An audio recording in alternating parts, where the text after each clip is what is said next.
Hey, what's going on, Who That Nation? And welcome to another edition of the State of the Saints podcast, where we talk New Orleans Saints. My name is TJ Jones. Thanks for checking out the podcast. I really do appreciate it.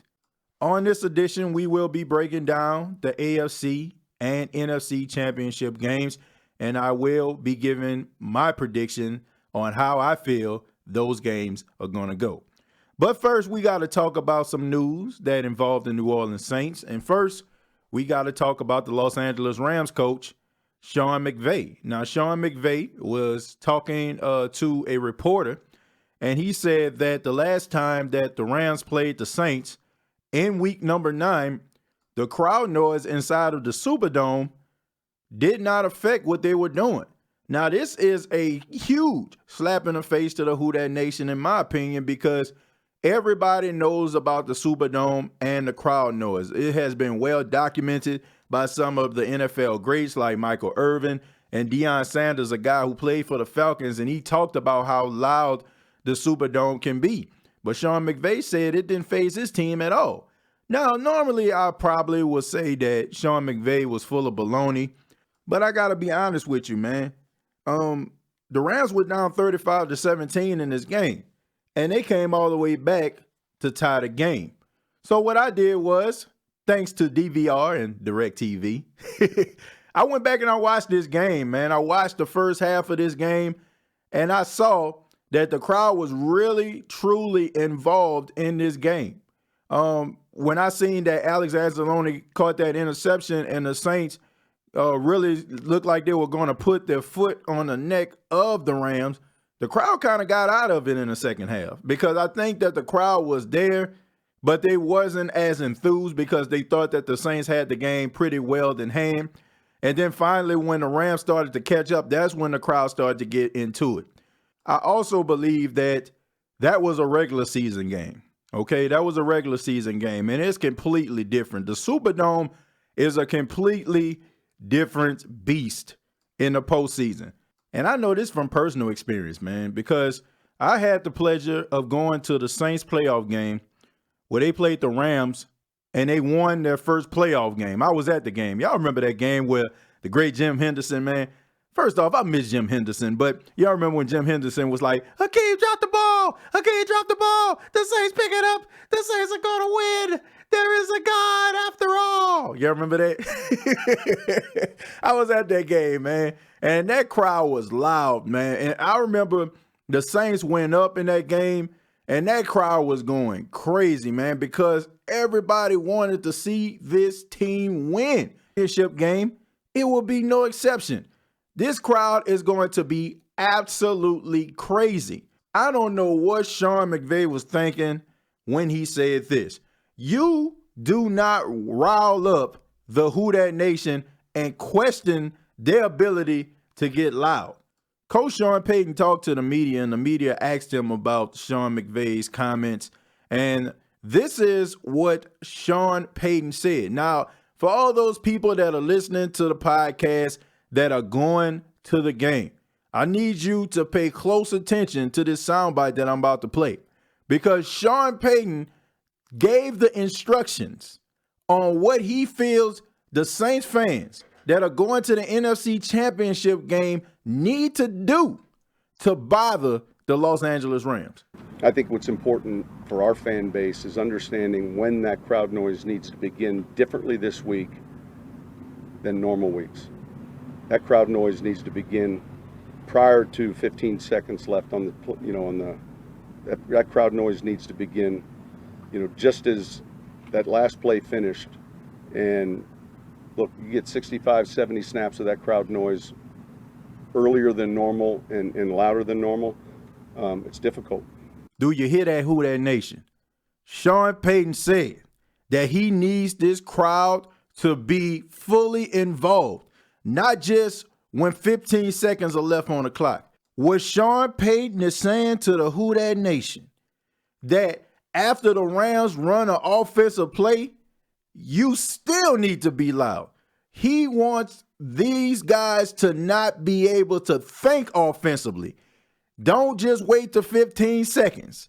Keep that crowd noise going, and you are going to affect the Rams team, and he feels that that is going to be key going into this NFC Championship game.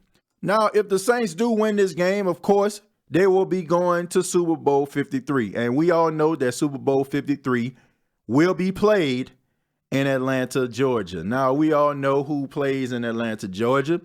It's those dirty birds, the Atlanta Falcons. Well, of course, you have a lot of people that are excited about that, right?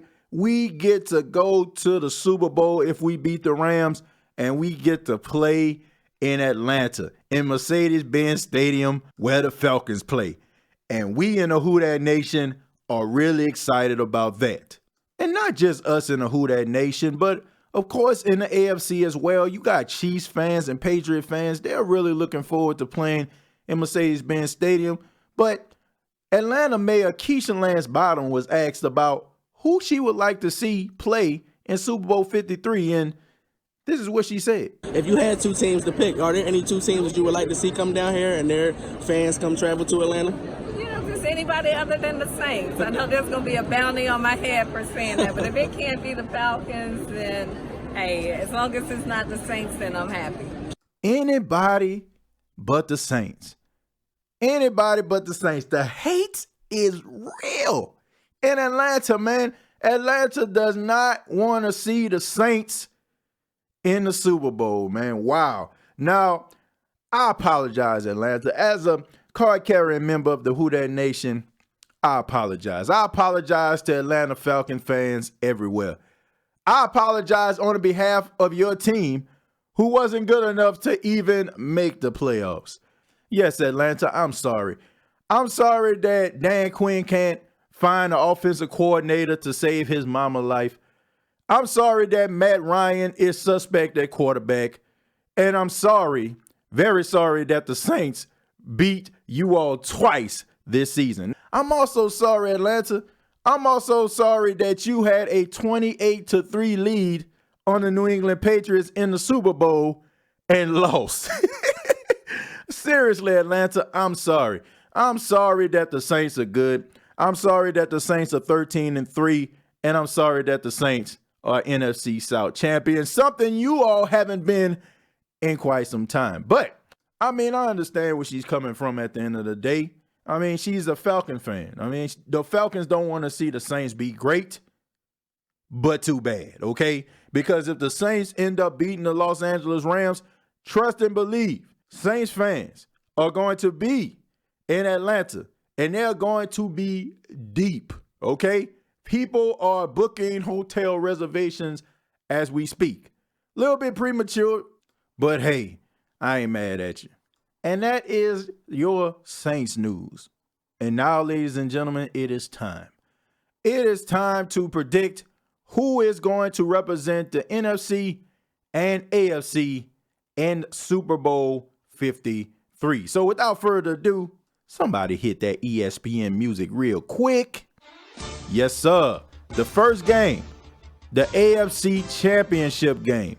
The New England Patriots taking on the Kansas City Chiefs. Now, of course, according to time, this isn't the first game that's going to come on. It's going to be the Saints and the Rams, but I'm going to save the best for last. The New England Patriots come into town to take on the Kansas City Chiefs in Arrowhead. Arrowhead Stadium has never had an AFC Championship game, so I want to say congratulations to the people of Kansas City. You all deserve it. I know that Kansas City has one of the loudest stadiums in the NFL. A lot of people talk about how great it is to go to a game in Kansas City. After all the heartbreak, after all the pain, Kansas City finally has a championship game. But it will not be easy because Tom Brady is the man. 8 straight AFC championship appearances. I'm going to say that again. 8 straight AFC championship appearances. So the question on everyone's mind is, who's going to win this game? Now, it's very hard for me to pick against the New England Patriots, Bill Belichick, and Tom Brady. But this time, I'm going to do it. Because it would be one thing if the New England Patriots were playing in Gillette Stadium, I would say that the Patriots were going to win. Me personally, I think last week if that game was played in Los Angeles and the Chargers were playing at home, it probably would have been a completely different story. It's just something about Tom Brady in Gillette Stadium in the postseason, man. He just does not lose. I think that if the Chargers would have played that game at home against the Patriots, they probably would have won because the Chargers had the better team. But it was just something about the Patriots playing at home. But the Patriots will not be at home. They are going to Kansas City, and it is going to be record lows going on in this game, man. It is supposed to be one of the coldest games in NFL history, man. That is crazy. I think it's going to be like minus 12 wind chill or something like that. That is insane. But I got the New England Patriots losing this game, man. I got them losing this game because Kansas City, I looked at them last week against the Colts. A lot of people were questioning their defense. Will their defense be able to get off the field? And they did a good job. They did a good job shutting down Andrew Luck. They made Andrew Luck look like he hasn't quarterbacked in 2 years, because he hasn't quarterbacked in 2 years. This was the first time he actually looked like it all season long. So you got to give props where props is due. And I think that the Kansas City Chiefs are going to be inspired by the presence of a returning Eric Berry. Now, we all know about Eric Berry a couple years ago, man. He left the game. He was battling cancer, and he came back. And then he tore his Achilles last year, man, and he missed the entire season. He played a couple games this season. Finally, he is back. We know what Eric Berry means to that secondary. He is the leader of that defense, and I think that he is going to make sure that guys are where they need to be. And we all know that Eric Berry is a playmaker in his own right. We know about D Ford. I mean, we know about Jones, and we know about Hali and all those guys, man. We know these guys can get after the quarterback. We know these guys can handle up on their business, and they can make things really, really rough for Tom Brady. No, this will not be a blowout. I cannot see the New England Patriots getting blown off the field by the Kansas City Chiefs, but I think that the Kansas City Chiefs are going to get it done. Too many offensive weapons on the Kansas City Chiefs team for the New England Patriots to keep up with, especially when they have a very questionable defense, especially at the linebacker position. Their linebackers cannot cover. I am not sold on last week. I think that the Los Angeles Chargers, what they did last week, they tried to play the Patriots the same way they played the Ravens, and it came back and bit them in a you-know-what. But the Kansas City Chiefs, I think they will play inspired. I think they will rally around their young quarterback, and I think that Eric Berry returning is going to be too much for the New England Patriots to endure. Tom Brady, it was a great story. 41-year-old quarterback, limited weapons, but I hate to say it, but I think that the clock is going to strike midnight on the Cinderella team that is the New England Patriots. And moving on now to the NFC Championship game. The Los Angeles Rams coming into town to take on the New Orleans Saints. Now, this game right here is a rematch from week number 9, where the New Orleans Saints knocked off the Rams by a score of 45-35, and probably one of the best games of the season. A lot of big-time players made big-time plays, but there is a lot of film that has been shown since these two teams played. A lot of ups and downs by these two teams. These were two of the best offenses in all of football when they played, and then they sputtered down the stretch. You had the Saints. After a loss to the Cowboys, it seemed like they couldn't get it on track. And then late in the season, we seen the Rams. It seemed like they couldn't get it on track. And finally, the teams weathered the storms, and they finished the season strong. Of course, the Saints rested their starters in week number 17. The Rams on last week against the Dallas Cowboys, they racked up 274 total rushing yards, which is absolutely crazy. And that has a lot to do with the signing of C.J. Anderson. Yeah, I know a lot of people look at C.J. Anderson and they say that he's probably a bacon, egg, and cheese McGriddle away from 260. But this man is running the football really, really well. He is punishing the defensive lines of teams, and he is making people not want to tackle him. Then you have Ty Gurley, who is arguably the best running back in the National Football League. And then you have a lot of weapons on the outside. Robert Woods, Brandon Cooks, and Higbee. And you also have a great offensive line. So the question on everybody's mind is, who is going to win this game? You know what? This might be one of the hardest predictions that I've ever done. Since I've been doing the State of the Saints podcast, this is a hard prediction because just everything about this game, if you're just looking at it, it will tell you that the Rams are going to win this game. I mean, the Rams, in my opinion, they have more weapons on their team than the Saints do. They have more players that are big time than the Saints do. You got all of these big contracts. You got Aqib Talib. You got Ndamukong Suh. You got Aaron Donald. You got Ty Gurley. You got Brandon Cooks. You got all of this money in the locker room. And that's one of the main reasons why I feel like they're going to lose. Because I feel like there's a level of comfort with this Los Angeles Rams team. I don't feel like anybody is passionate on this team. I look at people like Ndamukong Suh. I feel like Ndamukong Suh can be just as good as Aaron Donald, if not better. But I feel like he's lazy. He came into the league. He was the second pick overall in the draft. He got that big contract because when he came into the league, rookies were still making $45 and $50 million if they were top 10 draft picks. And I feel like he just sold himself to the highest bidder.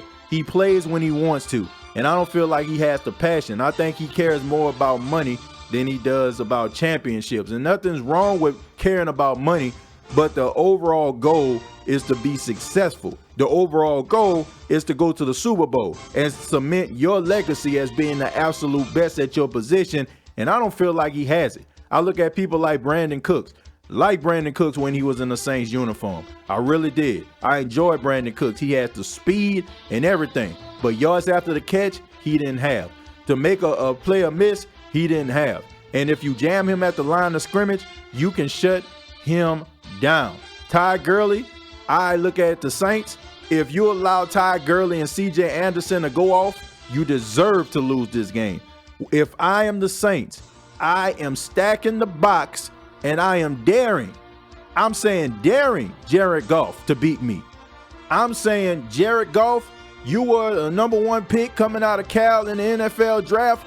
You were the guy that people were saying was going to be the next big thing. Well, you're going to show the entire world that you are, because I am not letting Ty Gurley and CJ Anderson beat me. Now, the loss of Sheldon Rankins is going to be really, really tough. David Onyemata, Tyler Davison, Taylor Stallworth are going to have to step up, because you know that the Rams are going to try to run in that area because Sheldon Rankins is not there. And the offensive line of the New Orleans Saints, they have to make sure that Aaron Donald and Ndamukong Suh don't get to Drew Brees. And the players that are not named Michael Thomas at the wide receiver position have got to make plays. We got to see Traquan Smith. We got to see Keith Kirkwood. We got to see Ted Ginn Jr. If Austin Carr is activated, we need to see him too. Somebody is going to have to step up, because the same way I am saying that I am not going to allow CJ Anderson and Ty Gurley to beat me, the Rams on the other side are saying I'm not going to allow Michael Thomas to beat me. I'm not going to allow Alvin Kamara to beat me. One of these guys is going to have to step up and have the game of their life. On the defensive side of the football, the players on the defensive side of the ball in the secondary, you cannot be caught out of position. I went and watched the game again from last week when the Saints played the Eagles, and I must say, a lot of players were out of position. And if Nick Foles would have found some of those open receivers, it probably would have been a different game. They have to not be caught out of position, and the defensive line, they have to get pressure on Jared Goff and move him out of his spot. Offensively, lastly, the Saints have to start faster. You cannot start how you did against the Philadelphia Eagles. You have to script your best 15 plays. Your first 15 need to be the best 15 plays that you have run all season long. I think if the Saints can play their game and the crowd really being involved in this game, I think that the New Orleans Saints can beat the Los Angeles Rams. I got the Saints winning this game by a score of 27-17. to 13. You heard it right here, 27 to 13. I think that the Saints are really going to get it done. I think the Saints are going to be inspired, and I see the Saints representing the NFC in Super Bowl 53, taking on the Kansas City Chiefs. Now, I just thought about something. I didn't give you a prediction score for the Kansas City Chiefs Patriot game. Okay, the score of the New England Patriots Kansas City Chiefs AFC Championship game will be Kansas City 34, the New England Patriots 28. 34 to 28, the Kansas City Chiefs go to Super Bowl 53. And this has been the State of the Saints podcast. Check out the State of the Saints podcast on YouTube. Go to youtube.com, search the State of the Saints podcast. Also, follow State of the Saints podcast on Twitter at SOTS Podcast 8, SOTS Podcast 8, and also catch previous episodes of the State of the Saints podcast on iTunes, Spotify, and iHeartRadio.com. Till next time, all I have to say is, who dat?